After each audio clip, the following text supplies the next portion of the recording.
ICAR-IARI technician में पूछे गए पिछले साल के social science, GK GS, general science के क्वेश्चन इस वीडियो में डिस्कस करेंगे।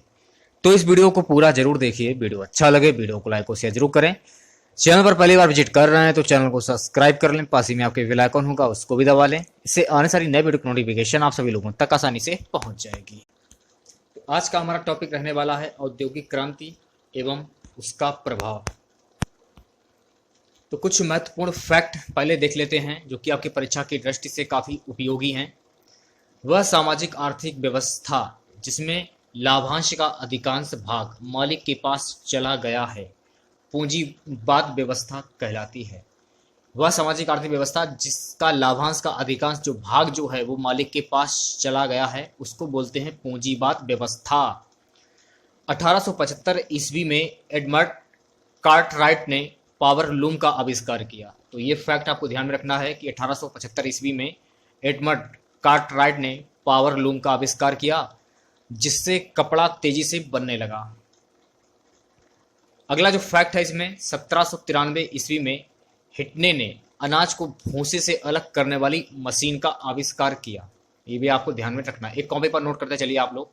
1793 ईस्वी में हिटने ने अनाज को भूसे से अलग करने वाली मशीन का आविष्कार किया। अगला फैक्ट है इसमें जेम्स वाट ने भाप से चलने वाली मशीन का आविष्कार किया। अगर पेपर में पूछा जाए क्वेश्चन कि भाप से चलने वाली मशीन का आविष्कार किसने किया, जेम्स वाट ने। 1814 ईस्वी में जॉर्ज स्टीफेंसन ने रेल इंजन का आविष्कार किया। तो यहां से क्वेश्चन बन जाता है कि रेल इंजन का आविष्कार किसने किया, जॉर्ज स्टीफेंसन ने। और कब किया, 1814 ईस्वी में। अगला जो फैक्ट है इसमें कि व्हीट स्टोन ने विद्युत टेलीग्राफ का आविष्कार किया। अगला फैक्ट है इसमें औद्योगिक क्रांति शब्द का प्रयोग सर्वप्रथम फ्रांसीसी नेता ब्लॉकी ने 1833 ईस्वी में किया। अगला जो इसमें फैक्ट रहेगा, विश्व में सर्वप्रथम औद्योगिक क्रांति इंग्लैंड में हुई। विश्व में सर्वप्रथम औद्योगिक क्रांति जो है वो इंग्लैंड में हुई थी। अगला फैक्ट है इसमें कार्ल मार्क्स आधुनिक समाजवाद का जन्मदाता कहा जाता है। आधुनिक समाजवाद का जन्मदाता किसे कहा जाता है, तो आपको ध्यान रखना है कार्ल मार्क्स को आधुनिक समाज का जन्मदाता कहा जाता है। अगला जो फैक्ट है इसमें कार्ल मार्क्स की सर्वाधिक प्रसिद्ध रचना दास कैपिटल है। अगर क्वेश्चन पूछा जाए पेपर में कि दास कैपिटल की ये प्रसिद्ध जो रचना है ये किसकी है, तो ये कार्ल मार्क्स की है। तो ये आपको ध्यान में रखना है, ठीक है। एक कॉपी पर नोट करते चलिए आप लोग। तो चलिए कुछ क्वेश्चन देख लीजिए आप लोग। पहला क्वेश्चन रहेगा, पावर मूल नामक मशीन का आविष्कार कब हुआ था। तो पावर लूम नामक मशीन का जो आविष्कार है ये 1785 ईस्वी में हुआ था। एक कॉपी पर नोट करते चलिए आप लोग, सभी क्वेश्चन इंपॉर्टेंट हैं। दूसरा क्वेश्चन है, औद्योगिक क्रांति का आरंभ कहाँ से हुआ था। तो औद्योगिक क्रांति का आरंभ जो है ये इंग्लैंड से हुआ था, ये आपको ध्यान में रखना है। सर्वप्रथम सूत काटने वाली मशीन का आविष्कार किसने किया था। सर्वप्रथम सूत काटने वाली मशीन का आविष्कार हरग्रीव्ज ने किया था। जॉर्ज स्टीफेंसन का आविष्कार क्या था। तो जॉर्ज स्टीफेंसन का आविष्कार रेल इंजन, ये आपको ध्यान में रखना है। सिलाई मशीन का आविष्कार किसने किया था। तो सिलाई मशीन का आविष्कार एलिहास के द्वारा किया गया था। ओके, ये आपको ध्यान में रखना है। अगला क्वेश्चन देखिएगा कि वाटर फ्रेम नामक मशीन का आविष्कार कब हुआ था। तो वाटर फ्रेम नामक मशीन का आविष्कार 1768 ईस्वी में हुआ था। फ्लाइंग शटल का आविष्कार किसने किया था। तो फ्लाइंग शटल का आविष्कार जॉन ने किया था, जॉन के। ये आपको ध्यान में रखना है। ओके, तो चलिए कुछ वन लाइनर क्वेश्चन देख लेते हैं। क्वेश्चन है गाइस कि औद्योगिक क्रांति सर्वप्रथम कहाँ आरंभ हुई थी। तो औद्योगिक क्रांति सर्वप्रथम ये इंग्लैंड में आरंभ हुई थी। अगला क्वेश्चन, फ्लाइंग शटल का आविष्कार किसने किया था। जॉन के नामक वैज्ञानिक ने फ्लाइंग शटल का आविष्कार किया था। पावर लूम का आविष्कार किसने किया था। तो पावर लूम का आविष्कार कार्टराइट ने 1785 ईस्वी में पावर लूम का आविष्कार किया था। रेलगाड़ी का आविष्कार किसने किया था। तो रेलगाड़ी का आविष्कार जॉर्ज स्टीफेंसन ने सन 1814 ईस्वी में रेल इंजन का आविष्कार किया था। अगला क्वेश्चन देखिएगा, स्पिनिंग जेनी का आविष्कार किसने किया था। तो स्पिनिंग जेनी का आविष्कार गर्ग ग्रीव्स ने स्प्रिंग जेनी का आविष्कार किया था। स्टीमर का आविष्कार किसके द्वारा किया गया था? स्टीमर का आविष्कार सन 1812 ईस्वी में हेनरी बेल ने स्टीमर बनाया था। म्यूल का आविष्कार किसने किया था? 1799 ईस्वी में क्रॉम्पटन मोदे ने म्यूल का आविष्कार किया था। वाटर फ्रेम का आविष्कार किसने किया था? तो 1768 ईस्वी में रिचर्ड आर्कराइट ने वाटर फ्रेम नामक मशीन बनाई थी। अब यहाँ से आपके क्रांतियों का सामान्य परिचय, जो क्रांतिकारी थे उनसे रिलेटेड क्वेश्चन यहाँ से स्टार्ट हो जाते हैं। तो सबसे पहले आप लोग कुछ महत्वपूर्ण फैक्ट देख लीजिए जो कि आपकी परीक्षा की दृष्टि से काफी उपयोगी हैं। संपूर्ण विश्व के इतिहास में इंग्लैंड की क्रांति पहली राजनीतिक क्रांति थी। इंग्लैंड की क्रांति का मूल कारण राजा और संसद के मध्य सत्ता संघर्ष था, यह आपको ध्यान रखना है। 1688 ईस्वी की क्रांति के समय इंग्लैंड का राजा जेम्स द्वितीय था, यह भी फैक्ट आपको ध्यान में रखना है। 1688 ईस्वी की इंग्लैंड की क्रांति गौरवपूर्ण क्रांति के नाम से विख्यात है, यह भी फैक्ट आपको ध्यान में रखना है। 1649 ईस्वी में चार्ल्स प्रथम को फांसी दी गई थी। अगर पेपर में क्वेश्चन ये पूछा जाए कि चार्ल्स प्रथम को फांसी कब दी गई थी? 1649 ईस्वी को।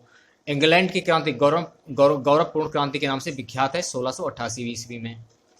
इंग्लैंड के गृह युद्ध में क्रॉमवेल की प्रमुख भूमिका थी। चार्ल्स प्रथम के बाद क्रॉमवेल लॉर्ड प्रोटेक्टर नियुक्त हुआ। 1689 ईस्वी में विल ऑफ राइट्स अधिकार घोषणा पत्र पारित हुआ।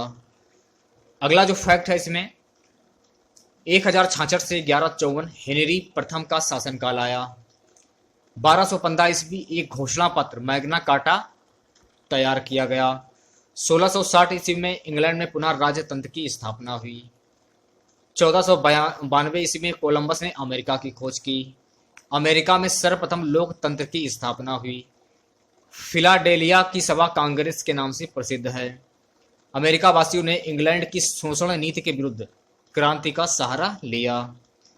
इस स्वतंत्रता संग्राम का नेतृत्व जॉर्ज वाशिंगटन ने किया।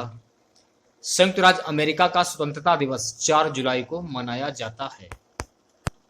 अगला जो फैक्ट है इसमें संयुक्त राज्य अमेरिका के प्रथम राष्ट्रपति जॉर्ज वाशिंगटन बनाए गए।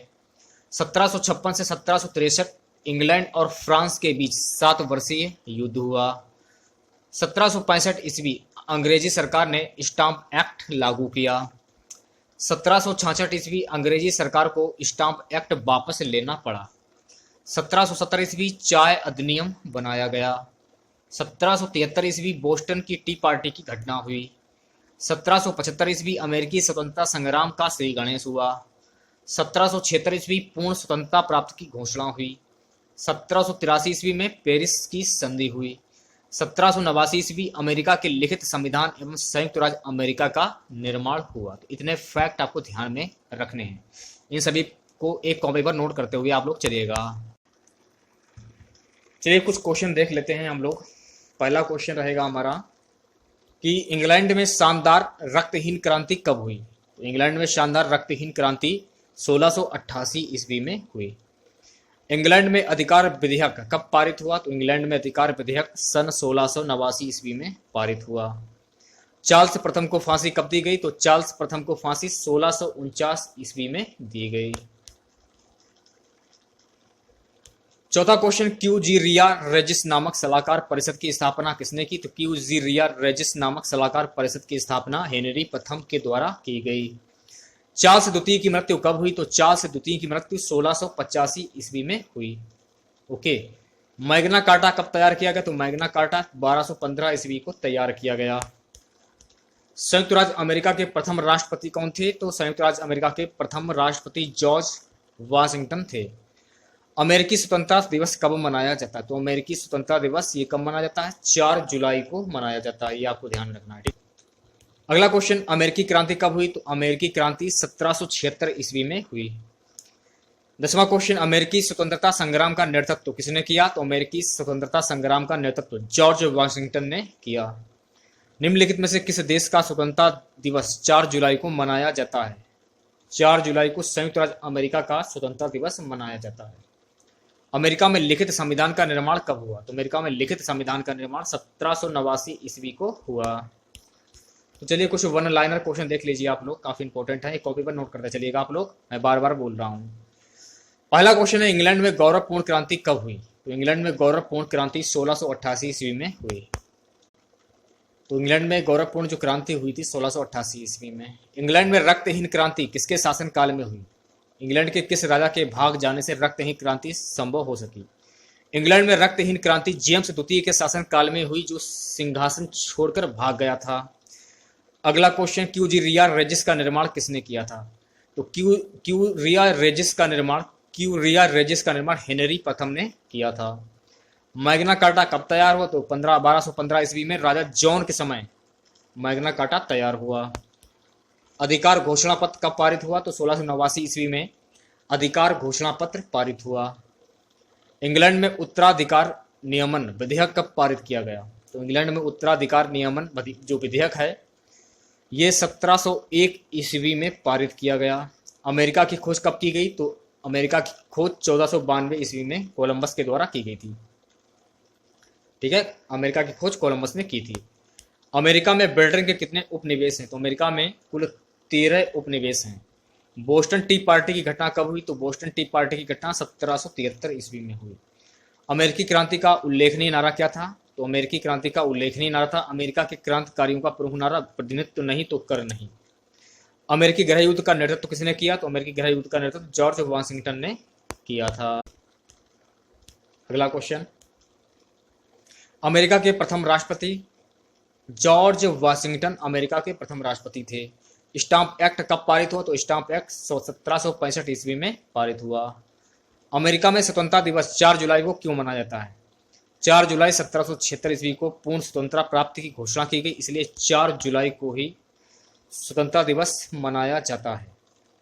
अमेरिका में लिखित संविधान कब लागू हुआ? तो 1789 ईस्वी में अमेरिका में लिखित संविधान लागू हुआ। ठीक है, अब हम लोग बायोलॉजी के टॉप 50 क्वेश्चन इस वीडियो में डिस्कस करेंगे। आप लोग सभी क्वेश्चन के आंसर कमेंट बॉक्स में जरूर बताएं। तो पहला क्वेश्चन है कि विटिकल्चर के द्वारा निम्नलिखित में से कौन एक उत्पादित होता है? ऑप्शन डी, अंगूर। वर्मी कल्चर में प्रयुक्त वर्म होता है? वर्मी कल्चर में प्रयुक्त जो वर्म होता है वो होता है ऑप्शन डी, अर्थ worm. Okay, next question, gerontology निम्नलिखित में से किसके अध्ययन से संबंधित है? जेरोंटोलॉजी, वृद्ध। अगला क्वेश्चन, वृद्धावस्था एवं काल प्रभावन के विषय में ज्ञान प्राप्त करने की विधा को कहते हैं? इसे कहते हैं gerontology. Option B is right. पांचवा क्वेश्चन, पेडोलॉजी निम्न वैज्ञानिक अध्ययन से संबंधित है? पेडोलॉजी निम्न वैज्ञानिक अध्ययन से संबंधित है। ऑप्शन बी, मिट्टी। अस्थियों का अध्ययन विज्ञान की किस शाखा के अंतर्गत किया जाता है? अस्थियों का अध्ययन विज्ञान की किस शाखा के अंतर्गत किया जाता है? तो अस्थियों का जो अध्ययन होता है विज्ञान की ऑस्टियोलॉजी की शाखा के अंतर्गत किया जाता है। गाइस, अगला क्वेश्चन, सर्पों के विषय में जानकारी प्राप्त करना कहलाता है? तो सर्पों के विषय में जानकारी प्राप्त करना कहलाता है सर्पेटोलॉजी। ऑप्शन ए जो है आपका बिल्कुल करेक्ट हो जाएगा। सो गाइस, अगला क्वेश्चन, हाइड्रोपोनिक्स क्या है? तो हाइड्रोपोनिक्स क्या है? हाइड्रोपोनिक्स है मृदा विहीन पादप संवर्धन। ऑप्शन ए जो है आपका बिल्कुल करेक्ट हो जाएगा। वर्तमान प्रमाण के अनुसार पृथ्वी पर जीव का उद्गम हुआ लगभग कितने साल पहले? तो वर्तमान प्रमाण के अनुसार पृथ्वी पर जीव का उद्गम हुआ 2 अरब वर्ष पूर्व। नेक्स्ट क्वेश्चन है, पृथ्वी पर सबसे पुराना जो जीव है वो कौन सा है? तो पृथ्वी पर सबसे पुराना जो जीव है वो है नीलहरित शैवाल। ऑप्शन ए जो है आपका बिल्कुल करेक्ट हो जाएगा। जंतु विज्ञान यानी कि जूलॉजी अध्ययन करता है? ऑप्शन सी, जीवित व मृत जानवर जानवरों दोनों का। फूलों के अध्ययन को क्या कहते हैं? फूलों के अध्ययन को क्या कहा जाता है? तो फूलों के अध्ययन को एंथोलॉजी कहा जाता है। तो बी वाला जो ऑप्शन है आपका बिल्कुल करेक्ट हो जाएगा। तो गाइस अगला क्वेश्चन है, कीटों के अध्ययन को क्या कहते हैं? कीटों के अध्ययन को क्या कहा जाता है? तो कीटों के अध्ययन को एंटोमोलॉजी कहा जाता है। ऑप्शन बी जो है आपका बिल्कुल करेक्ट हो जाएगा। निम्नलिखित विषयों में से कौन सा विषय जनसंख्या एवं मानव जाति के महत्वपूर्ण आंकड़ों के अध्ययन से संबंधित है?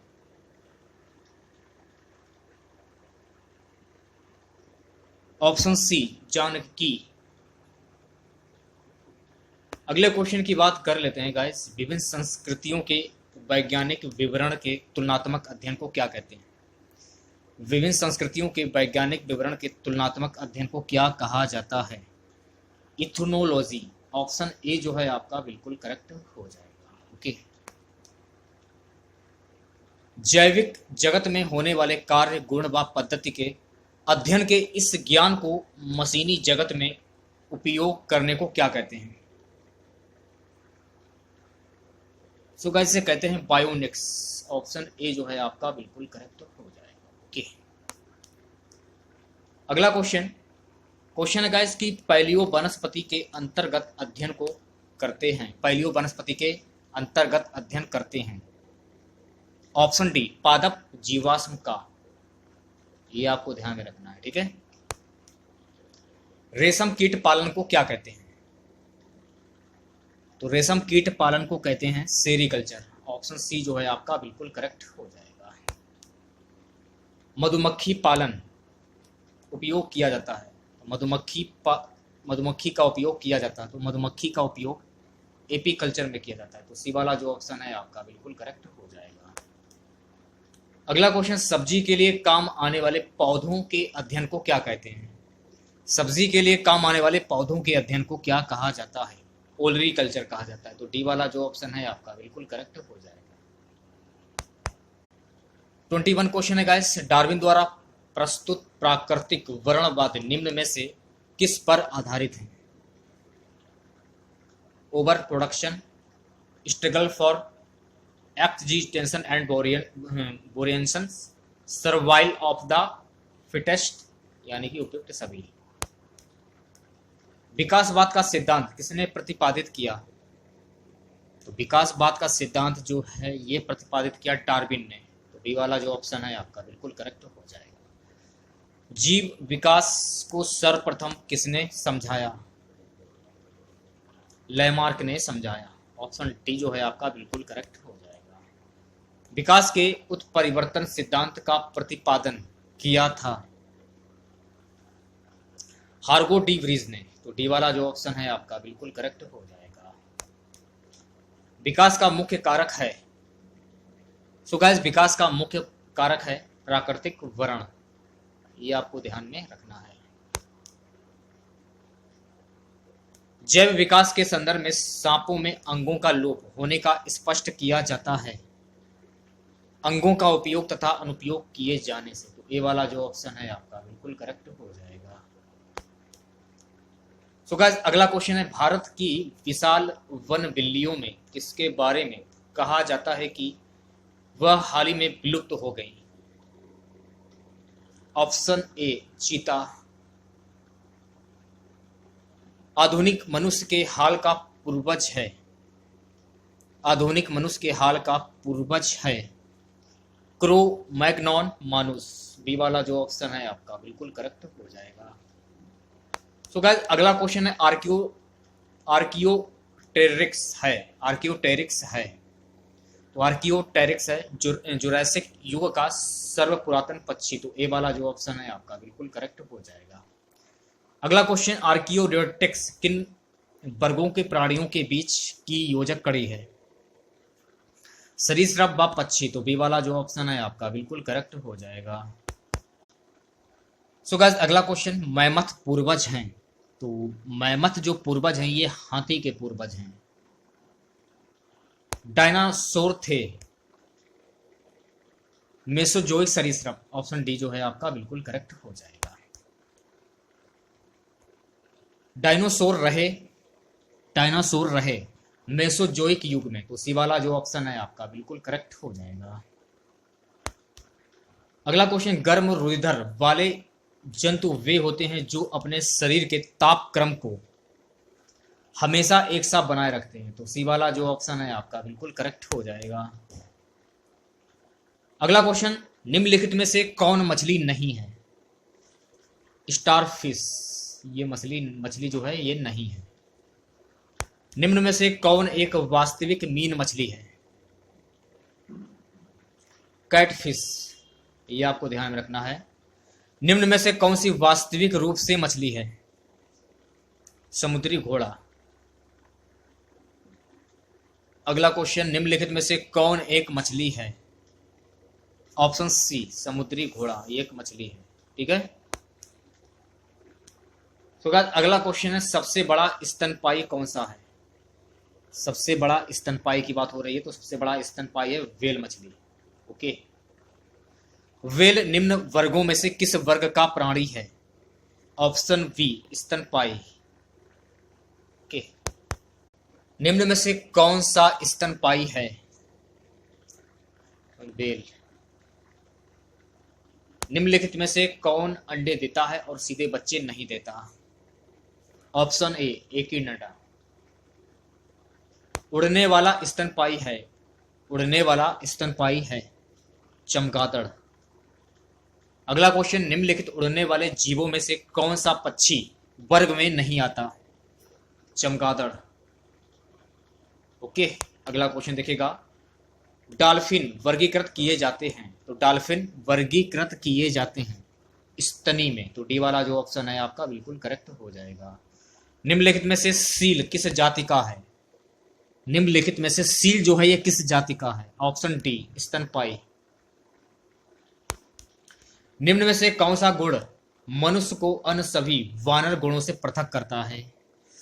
जानने की इच्छा प्रकट करना, तो ऑप्शन ए जो है आपका बिल्कुल करेक्ट हो जाएगा। अगला क्वेश्चन, निम्नलिखित में से कौन सा एक कपी नहीं है? लंगूर, जो कि एक कपी नहीं है। ऑक्टोपस, ऑप्शन डी एक मृदक कवची मोलस्क है। सबसे बड़ा अकशेरुकी है, सबसे बड़ा अकशेरुकी है स्क्विड। ऑप्शन बी जो है आपका बिल्कुल करेक्ट हो जाएगा। अब हम लोग सैंधव सभ्यता एवं संस्कृति के क्वेश्चन डिस्कस करेंगे। क्वेश्चन है गाइस, सिंधु सभ्यता संबंधित है, तो सिंधु सभ्यता ये ऐतिहासिक युग से संबंधित है। अगला क्वेश्चन, मोहनजोदड़ो एवं हड़प्पा की पुरातात्विक खुदाई के प्रभारी थे sir John Marshall. Option B जो है आपका बिल्कुल करेक्ट हो जाएगा। सिंधु घाटी सभ्यता की खोज निकालने में जिन दो भारतीयों का नाम जुड़ा है वे कौन कौन थे? राखलदास बनर्जी तथा Dayaram Sawhney. Option A is right. Harappa का उत्खनन करने वाला प्रथम पुरातात्विक जो इसके महत्व को नहीं समझ पाया था? ऑप्शन ए कर्निघम। निम्नलिखित में से कौन हड़प्पा और मोहनजोदड़ो के उत्खनन से संबंधित नहीं थे? Option D VA. स्मिथ। अगला क्वेश्चन है गाइस, चंद्रहूणों के उत्खनन का निर्देशन किया था। चंद्रहूणों के उत्खनन का निर्देशन किसने किया था? ए.एच. मैके ने। ऑप्शन ए जो है आपका बिल्कुल करेक्ट हो जाएगा। तो गाइस अगला क्वेश्चन, सिंधु घाटी निवासियों की सभ्यता को जानने का मूल स्रोत है वहां पाई गई। ऑप्शन बी बर्तन, जेवर, हथियार, औजार। बी वाला जो ऑप्शन है आपका बिल्कुल करेक्ट हो जाएगा। हड़प्पा सभ्यता की उत्पत्ति के संदर्भ में निम्नलिखित में से कौन सा जोड़ा सही नहीं है? Option A M Rafiq, Mughal Harappa सभ्यता ने मेसोपोटामिया सभ्यता से प्रेरणा ली। नवा क्वेश्चन देखिएगा गाइस, निम्नलिखित में से कौन सा सिंधु घाटी की सभ्यता पर प्रकाश डालता है? पुरातत्व संबंधी खुदाई। बी वाला जो ऑप्शन है आपका बिल्कुल करेक्ट हो जाएगा। ओके। अगला क्वेश्चन, हड़प्पा संस्कृति की जानकारी का प्रमुख स्रोत है। पुरातात्विक खुदाई, सी वाला जो ऑप्शन है आपका बिल्कुल करेक्ट हो जाएगा। सो गाइस अगला क्वेश्चन है मोहनजोदड़ो निम्नलिखित में से कहां पर स्थित है? तो मोहनजोदड़ो ये पाकिस्तान के सिंध प्रांत में स्थित है, तो सी वाला जो ऑप्शन है आपका बिल्कुल करेक्ट हो जाएगा। अगला क्वेश्चन, हड़प्पा निम्नलिखित में से किस सभ्यता से संबंध है? ऑप्शन बी सिंधु घाटी सभ्यता। सूची 1 को सूची 2 के साथ सुमेलित कीजिए और सूची के नीचे दिए गए कोड से सही उत्तर का चयन कीजिए। सूची 1 में है हड़प्पा संस्कृति की बस्ती, सूची 2 में है नदी जिस पर अवस्थित है। ऑप्शन ए रावी, हड़प्पा, घगर, कालीबंगा, भोगवा, लोथल, सतलज, रोपड़। इस प्रकार से आप लोग मिलान कर सकते हैं। ठीक है, अगला क्वेश्चन गाइस, निम्नलिखित में से कौन सुमेलित नहीं है? ऑप्शन डी धौलवीरा वी के थापड़, ये आपको ध्यान में रखना है। ठीक है, अगले क्वेश्चन की बात कर लेते हैं गाइस। निम्नलिखित कथनों पर विचार कीजिए एवं नीचे दिए गए कोड से सही उत्तर का चयन कीजिए। ऑप्शन ए जो है आपका बिल्कुल करेक्ट हो जाएगा, पहला और दूसरा। रंगपुर जहां हड़प्पा की समकालीन सभ्यता थी, यह कहां पर स्थित है? सौराष्ट्र में स्थित, तो सी वाला जो ऑप्शन है आपका बिल्कुल करेक्ट हो जाएगा। अगला क्वेश्चन है गाइस, सिंधु घाटी सभ्यता जानी जाती है, सिंधु घाटी सभ्यता जानी जाती है अपने नगर नियोजन के लिए, मोहनजोदड़ो और हड़प्पा के लिए, अपने कृषि संबंधी कार्य के लिए। Option B is right. मानव समाज विलक्षण है क्योंकि वह मुख्यतः आश्रित होता है। ऑप्शन ए संस्कृति पर। अगला क्वेश्चन, निम्नलिखित में से किस पशु का अंकन हड़प्पा संस्कृति की मोहरों पर नहीं मिलता है? ऑप्शन सी इज राइट, घोड़ा। नेक्स्ट क्वेश्चन है गाइस, किस पशु के अवशेष सिंधु घाटी सभ्यता में प्राप्त नहीं हुए हैं? किस पशु के अवशेष सिंधु घाटी सभ्यता से प्राप्त नहीं हुए हैं? शेर। ऑप्शन ए जो है आपका बिल्कुल करेक्ट हो जाएगा। मृण पट्टिका पर उत्कीर्ण सींग युक्त देवता की आकृति प्राप्त हुई है। ऑप्शन बी कालीबंगा से। निम्न स्थानों में से किस एक स्थान पर सिंधु घाटी सभ्यता से संबंध विख्यात वृषभ मृदा प्राप्त हुई है? Option D Mohenjodaro. लेखन कला की उचित प्रणाली विकसित करने वाली सर्वप्रथम प्राचीन सभ्यता थी। Option C Sumeria. अगला क्वेश्चन, हड़प्पा संस्कृति के स्थल एवं उनकी स्थिति संबंधी निम्नलिखित युगों में से कौन एक सही सुमेलित नहीं है? राखीगढ़ी, राजस्थान, तो डी वाला जो ऑप्शन है आपका बिल्कुल करेक्ट हो जाएगा। गाइस अगला क्वेश्चन है, हड़प्पा संस्कृति के निम्नलिखित स्थलों में कौन सिंध में अवस्थित है?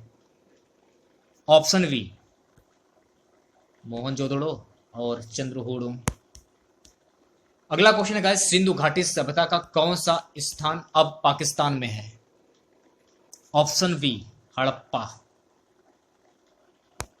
अगला क्वेश्चन है गाइस, ददेरी एक पर्वतीय हड़प्पीय पुरास्थल है। Option B Punjab. अगला क्वेश्चन, सिंधु सभ्यता का कौन सा स्थान भारत में स्थित है? लोथल, तो सी वाला जो ऑप्शन है आपका बिल्कुल करेक्ट हो जाएगा। वह हड़प्पीय नगर जिसका प्रतिनिधित्व लोथल का पुरातत्व स्थल करता है किस नदी पर स्थित है? ऑप्शन सी भोगवा नदी पर स्थित है। हड़प्पा सभ्यता का स्थल लोथल ये कहां पर स्थित है? ऑप्शन ए गुजरात में। सिंधु घाटी सभ्यता का पतन नगर था, तो सिंधु घाटी सभ्यता का पतन नगर था लोथल, तो सी वाला जो ऑप्शन है आपका बिल्कुल करेक्ट हो जाएगा। अगला क्वेश्चन, निम्नलिखित में से कौन सा एक हड़प्पा का बंदरगाह है? Option B Lothal. अगला क्वेश्चन, निम्नलिखित में से कौन सा सिंधु घाटी की सभ्यता से संबंधित स्थल नहीं है? पाटलिपुत्र। भारत का सबसे बड़ा हड़प्पन पुरा स्थल है राखीगढ़ी। ऑप्शन डी जो है आपका बिल्कुल करेक्ट हो जाएगा। तो गाइस अगला क्वेश्चन है, निम्न में से कौन सा स्थल घगर और उसकी सहायक नदियों की घाटी में स्थित है? Option D Banawali. स्थापित सिंधु घाटी सभ्यता जिन नदियों के तट पर बसी थी वे थी। Option B Sindhu, Chenab, Jhelum. धौलावीरा किस राज्य में स्थित है? धौलावीरा किस राज्य में स्थित है? तो ये गुजरात में स्थित है। हड़प्पन संस्कृति के संदर्भ में शैलकृत स्थापत्य में प्रमाण कहां से मिले हैं? धौलावीरा से मिले हैं। कौन सा हड़प्पीय नगर 3 भागों में विभक्त था? धौलावीरा। एक उन्नत जल प्रबंधन व्यवस्था का साक्ष्य प्राप्त हुआ है? धौलावीरा से। तो बी वाला जो ऑप्शन है आपका बिल्कुल करेक्ट हो जाएगा। सर्वप्रथम मानव ने निम्न धातु का उपयोग किया? ऑप्शन सी तांबे का उपयोग किया। नेक्स्ट क्वेश्चन, हड़प्पा कालीन स्थलों में अभी तक किस धातु की प्राप्ति नहीं हुई है? लोहा। भारत में निम्नलिखित के आने का सही कालानुक्रम क्या है? नीचे दिए गए कोड से सही उत्तर का चयन कीजिए। ऑप्शन डी नगर संस्कृति, लोहे का हल, आहत मुद्रा, चांदी के सिक्के, सोने के सिक्के। ओके, अगला क्वेश्चन देखिएगा। हाथी दांत का पैमाना हड़प्पीय संदर्भ में मिला है? हाथी दांत का पैमाना हड़प्पीय संदर्भ में मिला है? लोथल में। तो बी वाला जो ऑप्शन है आपका बिल्कुल करेक्ट हो जाएगा। आज का हमारा सबसे लास्ट क्वेश्चन रहेगा, भारत में चांदी की उपलब्धता के प्राचीनतम साक्ष्य मिलते हैं? ऑप्शन ए हड़प्पा संस्कृति में। अगर आप चैनल पर पहली बार विजिट कर रहे हैं तो चैनल को सब्सक्राइब करके बेल आइकन पर प्रेस कर दें, जिससे कि आने वाले सभी नए वीडियोस की नोटिफिकेशन आप सभी लोगों तक आसानी से पहुंच जाए। अगर आप लोग ICAR टेक्नीशियन की तैयारी कर रहे हैं, लिखित परीक्षा की, तो मिलता है नेक्स्ट वीडियो के साथ। जय हिंद, जय भारत।